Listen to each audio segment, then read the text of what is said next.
The true healing only begins when you understand this about your mother. Carl Jung believed that true healing can never begin until you confront the unconscious image of your mother that lives inside you. And what he discovered goes against everything you believe about your emotional struggles. You've spent years blaming her for who you've become, years trying to understand why she did what she did, why she couldn't give you the love you needed, why she hurt you in ways that still echo today. You may have gone to therapy, read self-help books, tried to forgive and forget. But the wound is still there, isn't it? Bleeding silently, shaping your choices, sabotaging your relationships. What if I told you you're looking in the wrong place? That the person who's really hurting you now isn't your mother, it's you. That the pain you carry isn't about what she did in the past, but about what you're still doing in the present. Jung's discovery is both brutal and liberating. Your mother is no longer hurting you. What's hurting you is the version of her you carry inside your head, the one that controls your decisions, picks your partners, sabotages your progress. You've become both the executioner and the victim of your own story. Today, you're going to uncover how this invisible dynamic works, how it keeps you stuck in patterns you don't even see, and more importantly, how you can finally break free from it. Because here's the truth. As long as you're still waiting for her to change, you will never change. But when you understand what truly needs to heal, your entire life can transform. Get ready, because what you're about to discover in the next few minutes may shatter everything you believe about yourself. Have you ever considered that maybe the pain you carry isn't really about your mother? I know, it sounds absurd. After all, it was her words that cut, her silence that stung, her absence that left its mark. But what if I told you the pain you feel today, the one that follows you into relationships, that makes you crave approval, that keeps you from being who you truly are, isn't about her, but about how you internalized her? The truth is, your mother isn't hurting you anymore. She might still be physically present, she might still say things that irritate you, but the real wound, that one lives in your mind, running on an endless loop. It's like you've built a mental cinema that plays the same traumatic film every day, and you've bought a lifetime ticket for the 24-hour show. Your mother has become a psychological ghost, a shadow that haunts the corners of your mind, dictating how you relate to the world. Jung would say she's become an archetype within your unconscious, not the real woman with flaws and humanity, but a mythic figure loaded with emotional power. And here's the crucial point. You're not reacting to your real mother anymore. You're reacting to the internal version of her that lives in your psyche. It's this internal version that still judges you, belittles you, makes you feel inadequate, even when she's nowhere near. The most disturbing part? You've become both the abuser and the abused in this dynamic. You've internalized her voice so deeply that you now perpetuate the wound. You're the one choosing partners who mistreat you. You're the one sabotaging your own success. You're the one repeating the destructive patterns. And as long as you keep looking outward, blaming her for who you've become, that pain will keep growing like a weed in the garden of your soul. Jung had a specific name for the phenomenon you just recognized in yourself, the mother complex. But don't be fooled. This isn't just another fancy psychological label you can use to excuse your issues. It's much deeper and far more dangerous than that. It's an invisible emotional trap that keeps you locked in childish patterns, even when you're long past the age where you should have grown beyond them. The mother complex is like a background program running in your mind, executing commands you don't even notice. It dictates how you behave in relationships, how you respond to authority, how you handle intimacy, and most of all, how you see yourself. It's a mix of beliefs, fears, and emotional needs encoded into your psyche in your earliest years, when your survival, both physical and emotional, depended entirely on her. Here's the most painful part. These patterns aren't conscious. You don't wake up and decide, today I'll desperately seek approval, or today I'll sabotage my relationship because I'm terrified of abandonment. These responses are automatic, like conditioned reflexes. It's as if you're a puppet, and the mother complex is the invisible hand pulling the strings, making you dance to a tune you never chose. And the cruelest part? You believe you're being authentic. You think your reactions are yours. You think your needs are legitimate. You think your fears are rational. But in truth, you're living your life through an emotional filter installed decades ago by a wounded child who still lives inside you. That inner child is still waiting. Waiting for mommy to show up, to fix everything, to finally give the love that was missing, to say the words you always needed to hear. Now comes the part that might send shivers down your spine. That maternal archetype you carry within you doesn't just sit quietly in your unconscious. It roams around like a restless ghost, possessing every important person in your life. You project that inner figure onto your partners, your bosses, your friends, and suddenly everyone becomes a disguised version of your mother. It's like you're wearing invisible glasses that make you see her everywhere. That person you fall for, who just happens to have the exact same emotional flaws as your mother. That boss who makes you feel small and inadequate in the exact same way she did. It's not a coincidence. It's pure projection. You're unconsciously recreating the original dynamic, hoping, childishly desperately, that this time it'll be different. That this time you'll win the love you didn't receive, the approval you longed for, the recognition you always craved. And so you get trapped in a vicious cycle. You attract people who mirror your deepest wounds, then get frustrated when they can't heal what only you can. You become an emotional beggar, knocking on every door, asking for crumbs of affection from people you subconsciously chose because they can't give you what you need. It's a cruel game where you always lose, but you keep playing because it's the only game you've ever known. The most tragic part is how you become a prisoner of your own patterns. You can't say no because you're still trying to be the perfect child. You can't set boundaries because you fear abandonment. You can't be truly intimate because you learned that vulnerability is dangerous. And in the meantime, your real life, your authentic individuality, is suffocating beneath layers of unmet needs that don't belong to the present, but to a past that still haunts you.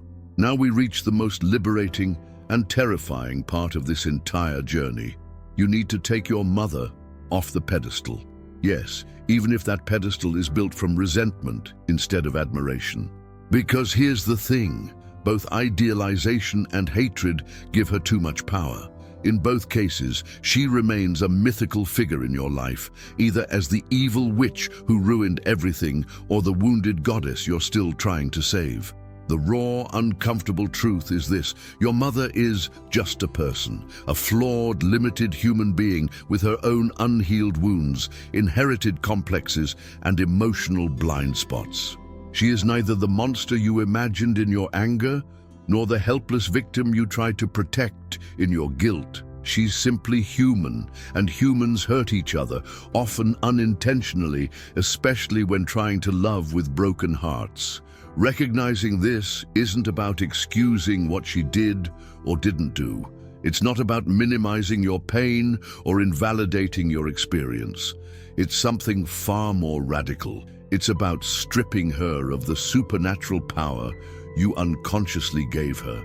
It's about letting go of the fantasy that she'll become the perfect mother. It's about accepting that she gave what she could with the emotional tools she had, and that it wasn't enough for you. And here's the relief in that. When you stop seeing your mother as an all-powerful figure, you also stop seeing yourself as a powerless victim. When she becomes human, you become real. You can stop reacting to her shadow and start responding to your own life. But this takes a courage few people possess, the courage to grow up, for real, even when no one gave you permission to do so. Now we arrive at the part nobody wants to hear, but everybody needs. You have to stop waiting. Stop waiting for her to change. Stop waiting for her to apologize. Stop waiting for her to finally understand how much she hurt you. Stop waiting for her to become the mother you always needed. Because as long as you're waiting, you're not living. You're just surviving in the wreckage of an expectation that may never come true. Real healing begins when you realize the wound is now yours. It doesn't matter who caused it. It doesn't matter whether it was fair or unfair. It doesn't matter whether she deserves your forgiveness. The wound lives in you, and that means only you can heal it. It's like having a stone in your shoe. There's no point in shouting about who put it there. You just have to stop, take the shoe off, and remove the stone.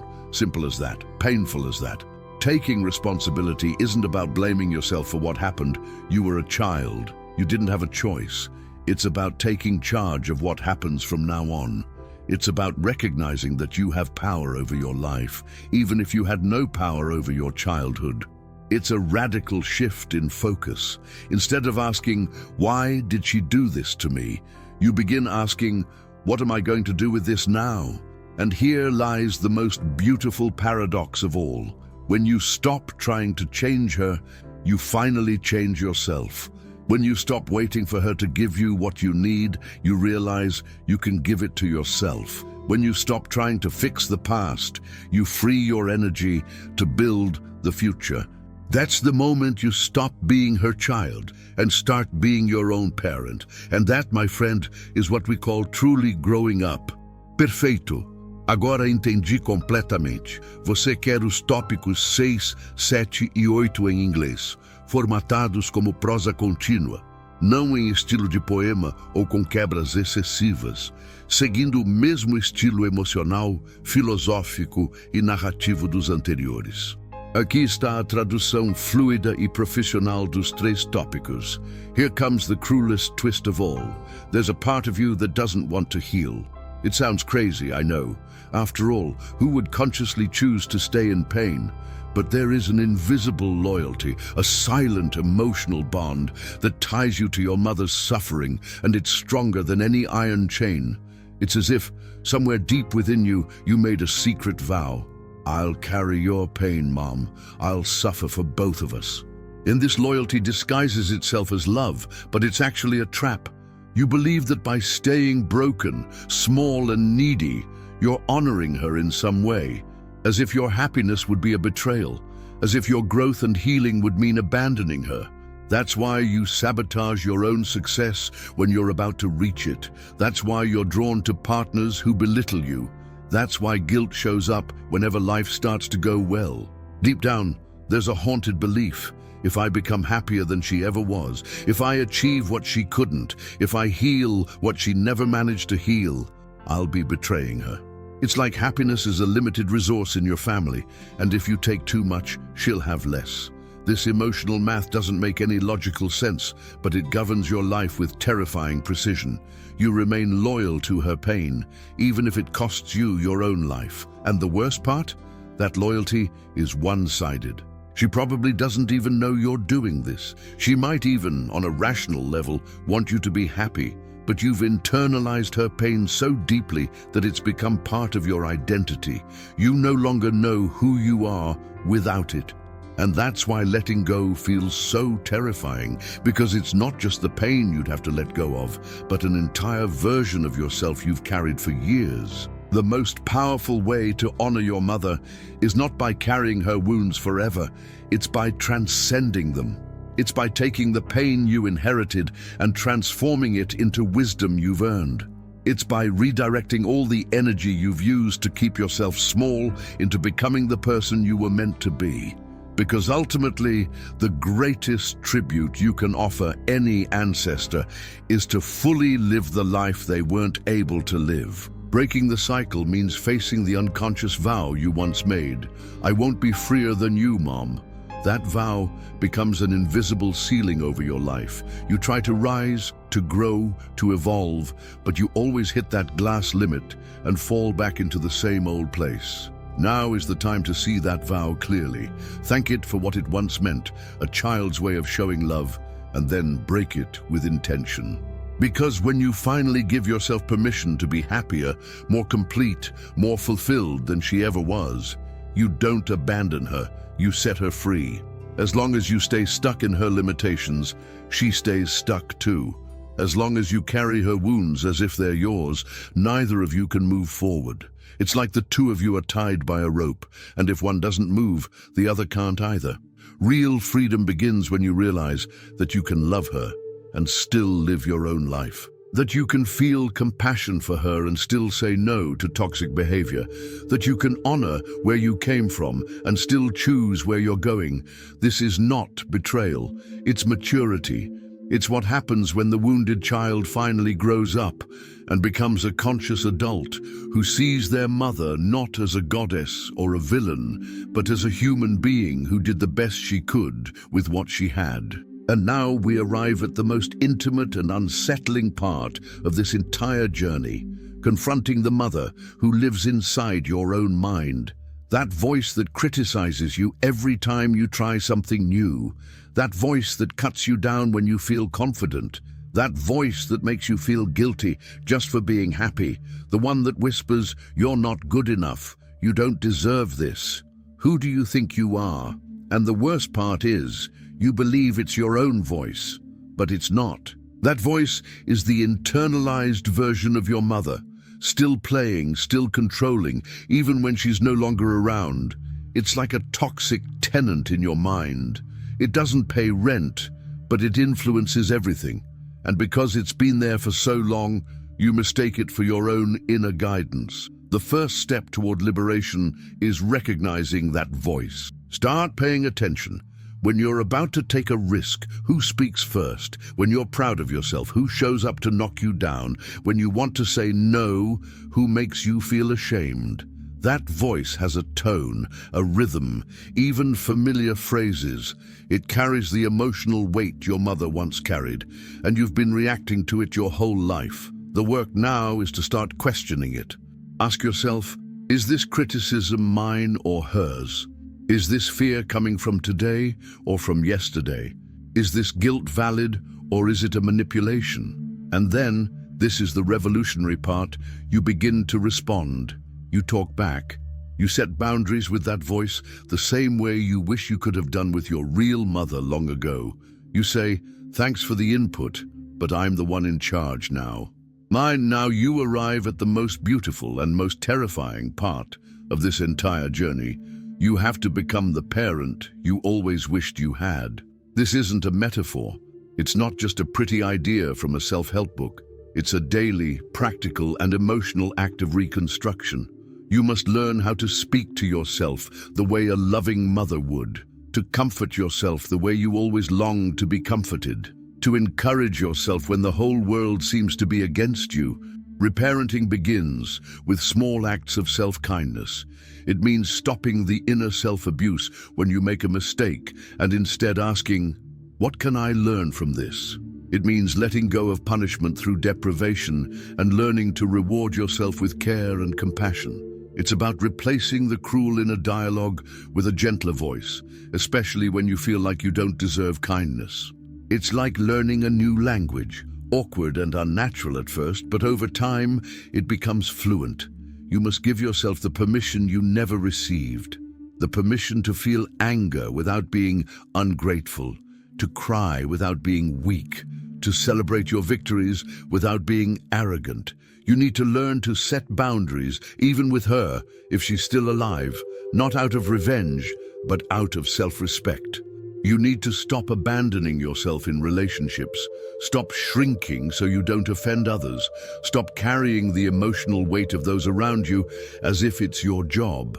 And perhaps the most revolutionary truth of all is this: you don't have to repeat the cycle of emotional authoritarianism you were raised with. You don't have to be harsh with yourself the way others were with you. You don't need to earn love by suffering. You don't have to carry guilt for the mistakes of people who were supposed to protect you. You can become the kind, firm, and loving adult your inner child has always needed. And that, my friend, is how wounds become wisdom, trauma becomes compassion, and pain becomes power. And now we reach the final truth, the most mature and the most liberating. You will never completely get over this wound. And you know what? That's not failure. That's what it means to be human. Emotional maturity isn't about having a heart made of steel that never bleeds. It's about having a heart that knows how to bleed consciously, one that acknowledges its wounds without being ruled by them, one that carries its scars like survival maps, not like lifelong prisons. Living with conscious wounds means accepting that there will be days when the pain comes knocking again. There will be moments when the critical voice returns, when the old patterns are triggered, when a relationship touches the same fragile spot. But now you recognize it. You're no longer the unconscious prisoner of those reactions. You're the conscious witness, and that awareness is what sets you free. The emotionally mature person isn't someone who has no problems. It's someone who knows how to deal with them. It's not someone who never gets hurt. It's someone who knows how to heal. It's not someone born into a perfect family. It's someone who managed to build an imperfect but conscious life in spite of the one they came from. You can carry the pain of what was and the gratitude for what you've become at the same time. That's not a contradiction, that's wholeness. Your identity is no longer built around the lack of what you didn't receive, but in the abundance of what you now choose to give yourself. You're no longer the wounded child waiting for mum to fix everything. You're the conscious adult who knows that your life is your responsibility. And when you look in the mirror, you no longer see only the marks of what you endured, but also the beauty of what you've built, the strength of what you've overcome, the wisdom you've earned. That, my dear, is emotional alchemy, turning lead into gold, wounds into wisdom, trauma into power. So here we are. You've just discovered that the war you've been fighting your whole life isn't against your mother. It's against a ghostly version of her that still lives inside your mind. You've uncovered that what you thought was love was really a prison. You've realized that what you thought was your conscience was actually the echo of old wounds. So what now? Now you have a choice. You can close this video and go back to life as usual, still being run by unconscious patterns. You can keep waiting for her to change, for the world to change, for someone to finally save you. You can keep living as the wounded child who reacts to the past instead of responding to the present. Or you can choose something different. You can choose to become the loving parent you always needed. You can choose to break the invisible vow that keeps you small. You can choose to confront the inner critical voice and replace it with a compassionate one. You can choose to live with your wounds consciously, turning them into wisdom instead of letting them unconsciously control you. But make no mistake, choosing this path is not easy. It will take courage to truly see yourself. It will take compassion to forgive yourself. It will take discipline to build new patterns. It will take maturity to accept that your life is your responsibility, not hers. So I ask you, are you ready to stop being the victim of your own story? Are you ready to become the author of your own life? If the answer is yes, if something inside you woke up during this video, then type in the comments, "I choose my freedom." Because when you say it out loud, you're not just making a statement, you're making a commitment to yourself and to the person you're destined to become. And if this video touched you, if it helped you see something you hadn't seen before, don't let that energy fade. Subscribe to the channel, hit the notification bell, and keep walking this path of self-discovery. Because the truth is, you don't have to be a prisoner of your past anymore. You can become the architect of your future. The choice is yours, and it always has been.